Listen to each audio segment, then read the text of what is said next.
Su familia y amigos pensaban que necesitaba un descanso. Era muy vivaz, extrovertida. Éramos muy unidos, especialmente de grandes. Ella hablaba con todo el mundo. Les caía bien a todos. Era muy sociable. Era divertido estar con ella.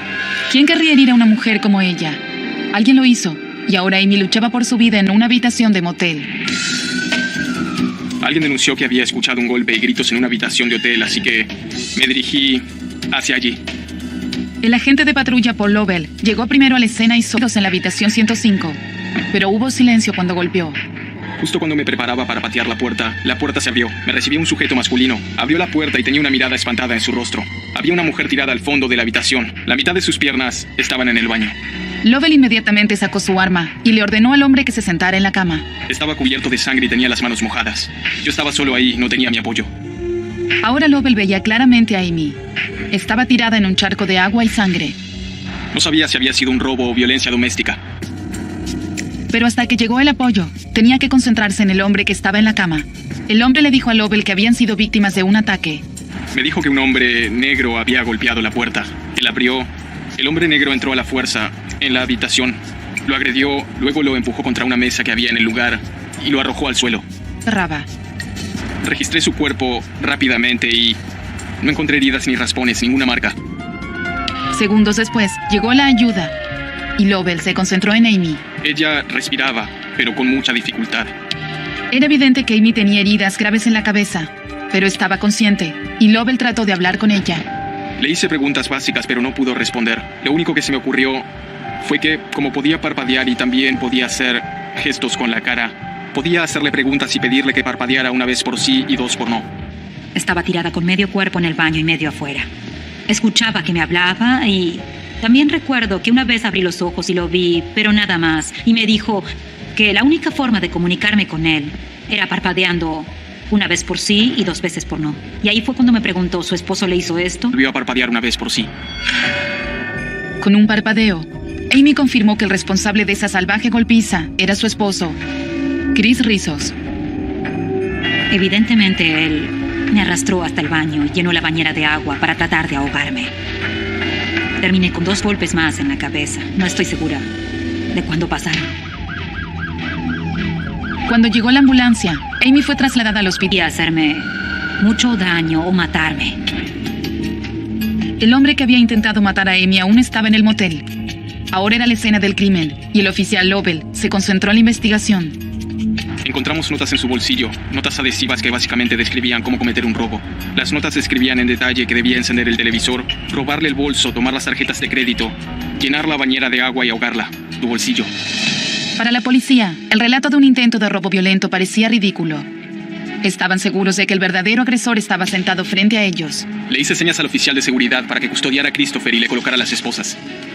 Christopher Rizos, un esposo, padre e ingeniero con formación académica y sin antecedentes de comportamiento criminal ni violento, fue arrestado y llevado a la cárcel. Pero lo que la familia supo al día siguiente provocó otro golpe espantoso. Me llamó el detective que había estado conmigo en el hospital la noche anterior y me dijo que Christopher había sido liberado bajo fianza. Le dije, ¿está bromeando? ¿Cómo es posible? Él me explicó que así es la ley, que depende del delito. El mayor problema era que era un fin de semana, era un viernes y sábado. Y todos tienen derecho a ver a un juez. Solo un día después de casi matar a golpes a su esposa, Chris Rizos estaba libre. Él era de esos hombres muy lindos, atractivos, tenía un lindo auto, todas esas cosas divertidas que siempre nos atraían en la escuela secundaria. A fines de la década del 80, Amy Jones se enamoró de un joven llamado Christopher Rizos. Yo creía que eran la pareja perfecta.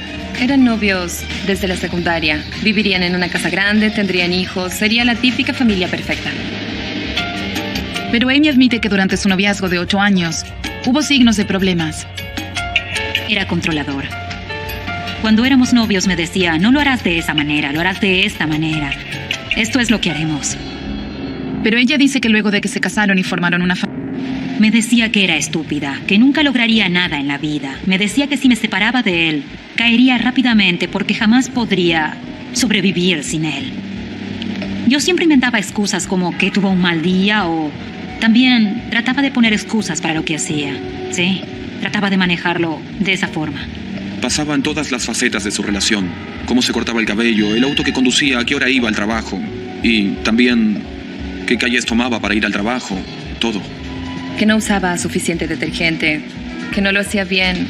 Ese tipo de cosas, es decir, era extraño. A pesar de ser fuerte, su esposo nunca le puso una mano encima. Teníamos peleas.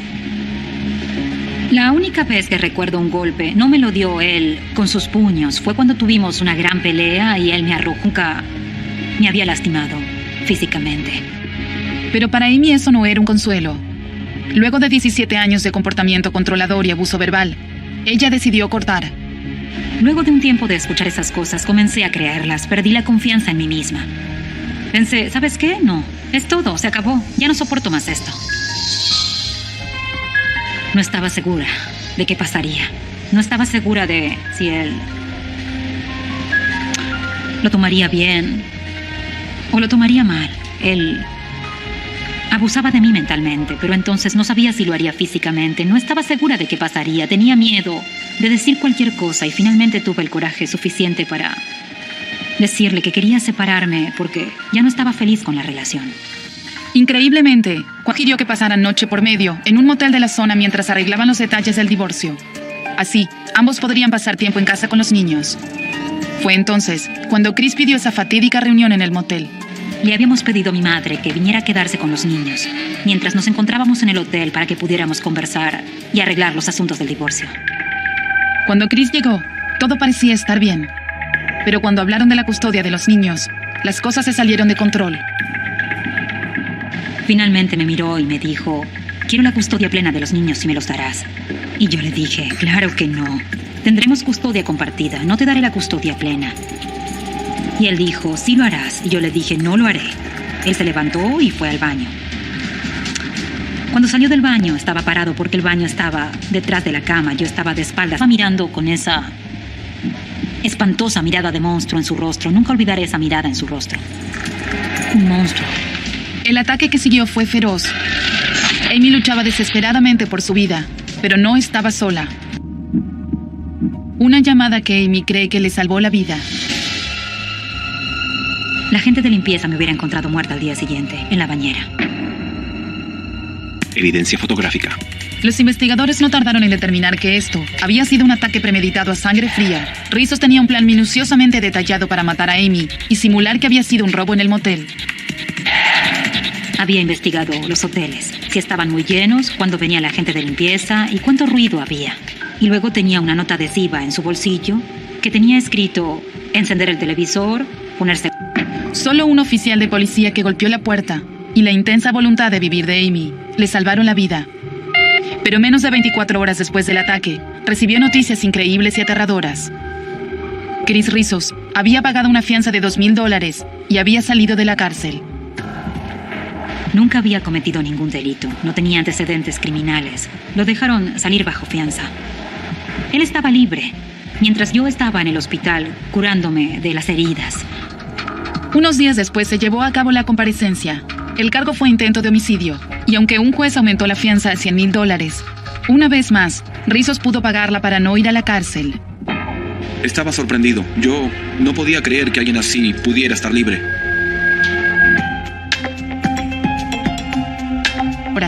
Su hermano se aseguró de que se cambiaran las cerraduras y códigos de la casa.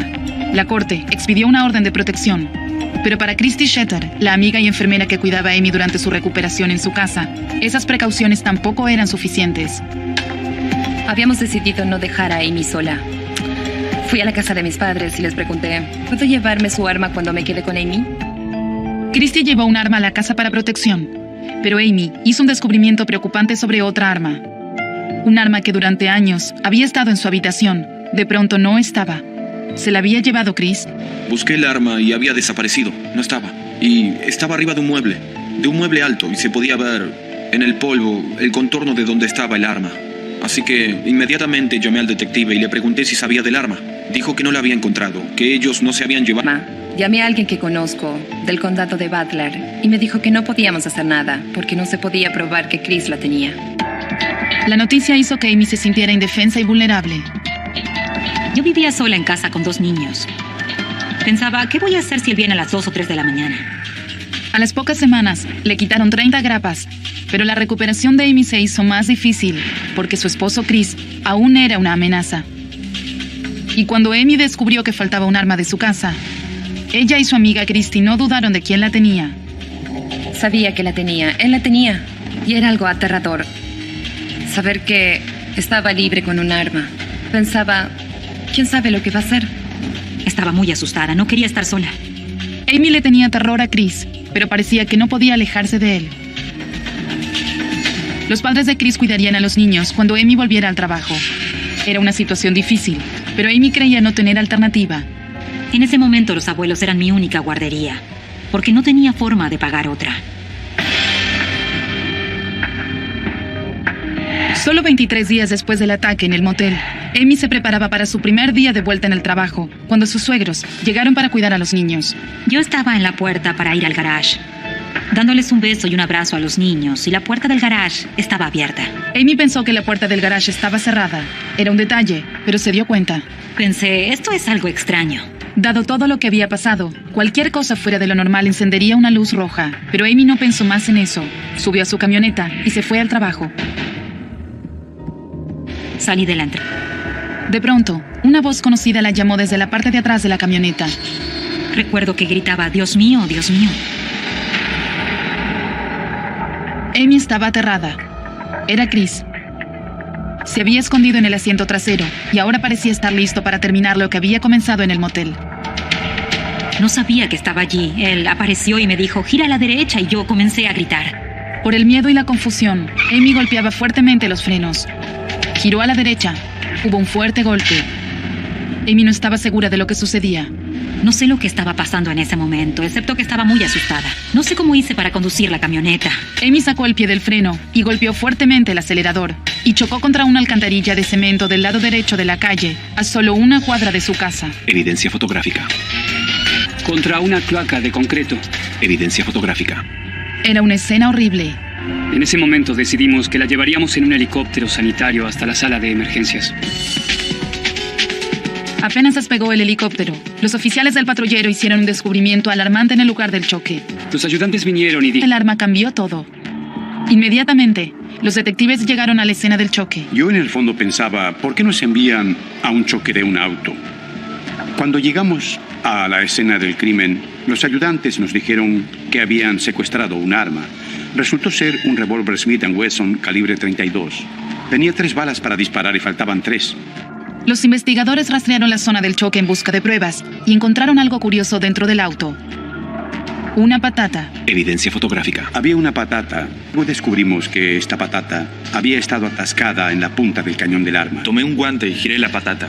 Y aún estaba la impresión de la boca del arma en la patata. Y recuerdo que le dije al detective Hardin, tenemos un problema. La usó como silenciador. Los detectives especularon que Chris había usado un silenciador improvisado para que nadie del vecindario se diera cuenta. Estábamos impresionados por eso. ¿Iba a usar una patata para silenciar el disparo? Antes de que lo llevaran al hospital, Chris declaró ante los técnicos médicos. Dijo que la herida de su brazo izquierdo había sido causada por una bala. Chris les dijo que ella le disparó y que luego se hirió en el forcejeo por el arma. La herida de Chris fue causada por una sola bala, pero la policía encontró 3 casquillos de bala en el auto. En ese momento pensé, La unidad de traumatología del hospital lo confirmó. Amy tenía 2 disparos en la cabeza. Me habían dicho que había recibido disparos en la cabeza y que posiblemente sería un código 95, que nuestro código significa muerte. Así que en ese momento le dije al detective Hardin, debemos ir ahora. Teníamos que hablar con Amy. En el fondo, pensábamos que moriría. Quiero decir, un disparo en la cabeza es... No sé si se puede sobrevivir a eso. Los detectives Hardin y Whitlock llegaron al hospital. Quedaron impresionados por lo que encontraron. Caminábamos nerviosos al entrar a la sala de emergencias. Cuando encontramos al médico, yo esperaba que dijera que había muerto. Cuando dijo que estaba viva y hablaba, nos sorprendió. Estaban atendiendo. Nos quedamos afuera. Una enfermera salió y le pregunté si podíamos entrar y me dijo, claro. Le pregunté al médico, ¿puede hablar? Y me dijo, sí puede, pero no sé por cuánto tiempo. Le pregunté, ¿sobrevivirá? Y me dijo, no lo creo. Una vez más, la familia y los amigos de Amy se reunieron en el hospital al lado de su cama. Nadie sobrevive a un disparo en la cabeza. Era difícil. Es difícil decírselo a una madre. Además de los disparos, tenía la órbita ocular rota. Tenía vértebras rotas, un pulmón perforado. Tenía raspones y hematomas en todas partes. Cuando estaba en cuidados intensivos con todos esos tubos, me dolió. Yo pensaba, da miedo, podríamos perderla.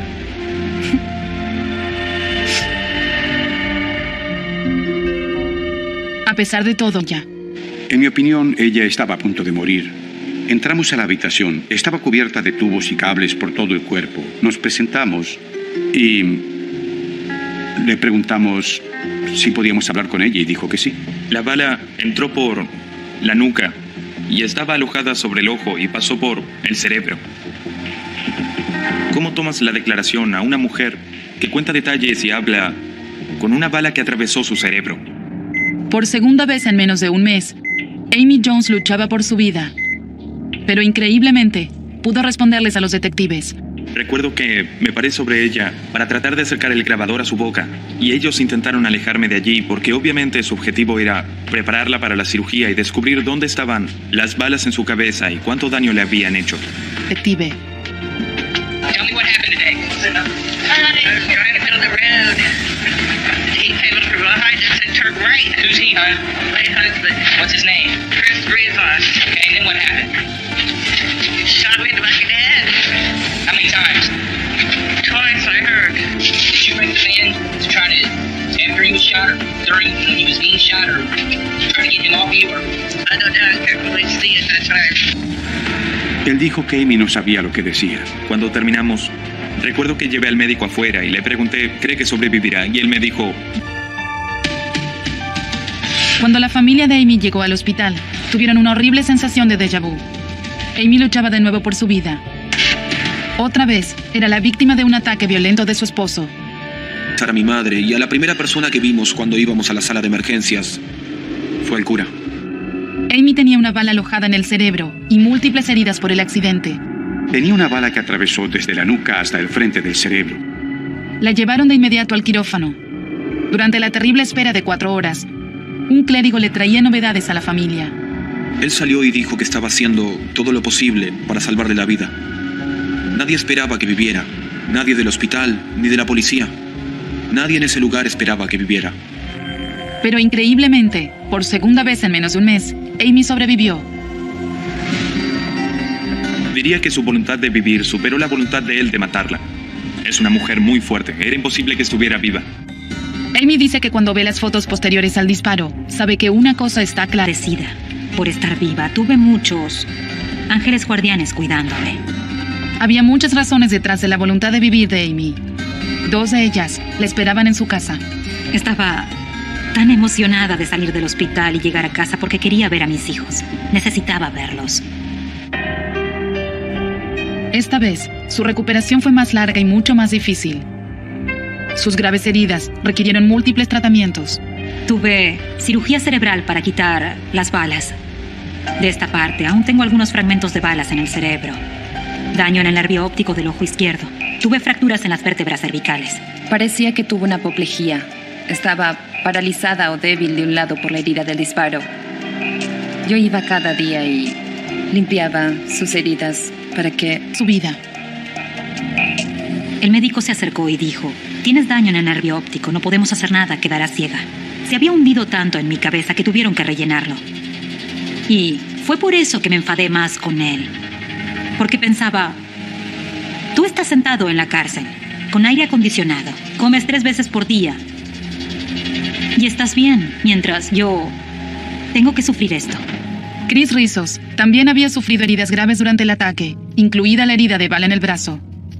Dijo que Amy le había disparado. La policía determinó que él mismo se había disparado, y esta vez no lo dejarían libre tan fácilmente. Estaban preparados para él cuando salió del hospital. Yo había conseguido una orden judicial y fue arrestado por secuestro, secuestro agravado e intento de homicidio. Claro, inocente de todos los cargos. El juez no podía perder de vista que algo similar había pasado un mes antes. Intentó matarla 2 veces. Si volvía a salir, volvería a intentarlo. Por eso impuso una fianza de $1 millón. No iba a salir a menos que tuviera $1 millón. Al tratarse de un hombre que ya había pagado fianza y había intentado matar a su esposa por segunda vez, el juez creyó que aumentar la fianza era una forma segura de mantener a Rizos en prisión. Pero incluso $1 millón preocupaba a los fiscales. Entonces, volvieron a la corte. Presentamos peticiones para que se le revocara la fianza, para que no hubiera fianza. Queríamos asegurarnos de que, con lo que había pasado, no pudiera salir libre. Y luego de una audiencia, el juez Pater aceptó la petición y revocó la fianza. Me sentí seguro. Los detectives estaban decididos a reunir pruebas en su contra. Evidencia fotográfica. Reunieron todos los detalles del último ataque. Estaba el arma, que los investigadores confirmaron que era la que faltaba en la casa de Amy, un par de guantes y la patata que había usado como silenciador. Evidencia fotográfica. Pero había una pregunta sin respuesta. ¿Cómo llegó a la casa y a la camioneta de Amy? Amy tenía sus sospechas y una teoría. Chris se había metido en la camioneta de sus padres y luego se escabulló en el garage y se subió al auto de Amy. Ellos venían a cuidar a los niños durante el día porque de eso se encargaban. Creo que él se escondió en la parte trasera de la camioneta y vino con ellos, porque en ese momento estaba en su casa. Cuando Amy fue a su auto esa mañana, la puerta del garage ya estaba abierta. Luego Amy descubrió que el código de seguridad de la puerta había en la casa. Chris Rizos dijo que hizo todo solo. Le dijo a la policía que había caminado 17 kilómetros hasta la casa, que se escabulló en el garage y que se subió al auto de Amy. Declaró que sus padres no estaban involucrados y que no sabían nada de su plan. Es difícil creer que caminó tanto. Investigaron la posibilidad de que se hubiera escondido en la parte trasera de la camioneta sin que ellos supieran. La madre declaró que la última vez que había visto a Chris había sido la noche anterior antes de irse a dormir. Los investigadores no encontraron pruebas de que los padres de Chris estuvieran involucrados, ni de que supieran del plan para matar a Amy. Los detectives que investigaban no descubrieron nada que les indicara a los fiscales que ellos habían cometido algún delito. Aún no sabemos cómo llegó a la casa ni a la camioneta. No tenemos idea. Evidencia fotográfica. No encontraron huellas, no encontraron nada. Fueron absueltos oficialmente, pero los detectives aún sospechaban de Chris. No creían que hubiera caminado 17 kilómetros. ¿Habría recibido ayuda de otra persona? Falló una vez. Luego le disparó 2 veces en la cabeza y también falló. No iba a rendirse. Amy no pudo decir mucho, pero ahora conocía bien la violencia y la traición. Pero aún con Chris en prisión, ella no podía entender el hecho de que él pareciera estar dispuesto a todo para verla muerta. Cuando Amy por fin le dijo que se había cansado y quería el divorcio, eso dio vuelta a su mundo. Él perdió todo el control. Ahora, con Chris Rizos en la cárcel del condado de Butler, sin poder salir bajo fianza, Amy por fin se sentía segura. Mis hijos sabían que su padre no estaba en casa y sabían todo lo que me había pasado, así que tratamos de hacerlo lo más normal posible. Pero para Amy, lo normal se estaba convirtiendo en un término relativo. Solo 6 meses después de los 2 intentos de homicidio, recibió una llamada de los detectives con un consejo siniestro. No podía conducir por el mismo camino, no podía estacionar en el mismo lugar en el trabajo, no podía ir a ninguna parte sola, no podía hacer nada. Incluso me dieron gas lacrimógeno para que lo tuviera conmigo. Le advirtieron, luego de que un preso del condado de Butler les dijera a los detectives que tenía algo interesante para compartir sobre Chris Rizos. Se sentó con nosotros y comenzó a hablar, y recuerdo que miré al detective Harding y dije, esto no es posible. Dijo, Christopher Rizos, y yo dije, sí, ¿qué hay de él? Quiere matar a su esposa. Y yo dije, tengo una nota en mi bolsillo. Sacó una nota del bolsillo, y era verdad, era una nota de Chris sobre cómo matar a Amy. Evidencia fotográfica. Era un plan diagramado paso a paso para matar a Amy, a Kevin, su hermano, y a la madre de Amy. Da una descripción física, como es, una descripción de Kevin, su hermano, y de la señora Jones, la madre. Dónde viven, a qué hora ella va al trabajo, qué auto conducen. Detallaba hasta el último elemento del asesinato. Fue un descubrimiento impresionante. Aún tras las rejas, Chris Rizos tramaba matar a Amy y a su familia. Los detectives decidieron darle de su propia medicina. Usando un informante de la cárcel, prepararon un operativo para tenderle una trampa a Rizos. Evidencia fotográfica. Chris se sintió muy cómodo con nuestro informal.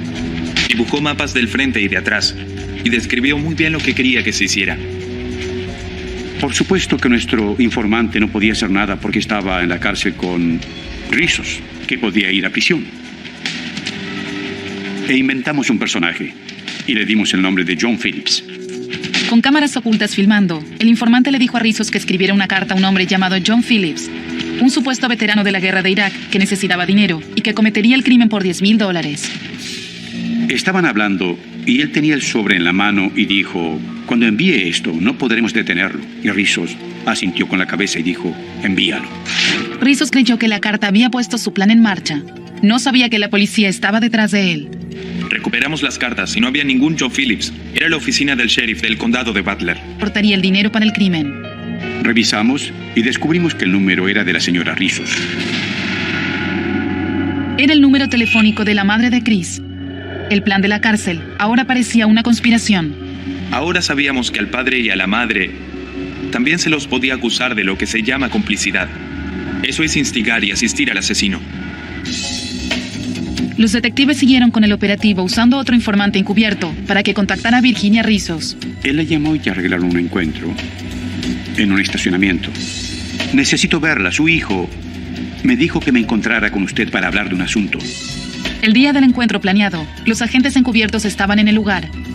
Virginia Rizos nunca apareció. El operativo del estacionamiento no tuvo éxito y registrar la casa de Virginia Rizos le había enviado a su madre desde la cárcel. Las cartas decían que quería dinero y que iba a encargarse de algunos asuntos. Pero nunca dijo: voy a matar a Amy, a Kevin y a la madre. Los padres negaron saber algo sobre un asesino a sueldo. Dijeron que las referencias al dinero eran para que un detective privado ayudara con la defensa de Chris. El padre de Chris fue interrogado no solo por mí, sino también por 2 detectives más, durante un total de 4 horas. A veces yo no soy simpático y no pude intimidarlo. La policía no encontró ninguna evidencia para acusar a los padres de Chris. En un tribunal no se puede usar la opinión o decir lo que uno piensa. Hay que tener evidencia. George y Virginia Rizos rechazaron tener una entrevista con nosotros. El operativo no pudo demostrar que estaban involucrados en un delito o para matar a su esposa. Lo acusamos de 3 cargos más de conspiración para cometer asesinato.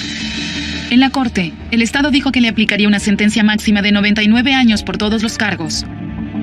Fue una buena noticia para Amy, pero estar en la misma sala que Chris fue un recuerdo aterrador de todo lo que le había pasado. Cuando miraba a Chris, veía que era una persona diferente del hombre que había amado y con quien se había casado. Frío. Muy frío.